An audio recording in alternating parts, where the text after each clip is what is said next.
Pati ikaw, Kuya Brooks, ang dami mo pong sinasabing mga negative sa akin. Wala akong ginawang masama sa inyo, Kuya Brooks. Nakisama po ako sa inyo ng maayos. Nire-respeto po kita kasi tatay ka ni Kalingap Dan. At si Kalingap Dan, napakabuting tao niya. Napaka-gentleman ni Kalingap Dan.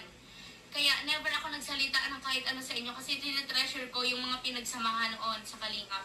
Pero grabe naman na gagamitin niyo akong content, babalahurain niyo ako para may content lang kayo, para lang magka-revenue kayo. Na kahit anong gagawin niyo, kahit ikaka-bring down na ng tao, kahit ikakayurak na ng pagkatao ng ibang tao, wala namang ginagawa sa inyo, go lang. Basta sa revenue, basta sa views, go lang. Hindi po ba kayo nakokonsensya? Tatay ka, may anak kang babae. Hindi niyo po ba yan naiisip? What if sa anak niyo gawin?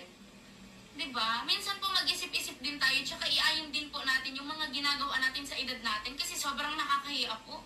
Nakakahiya na binabalahuraan nyo ako, na halos apo nyo na nga ako, my God.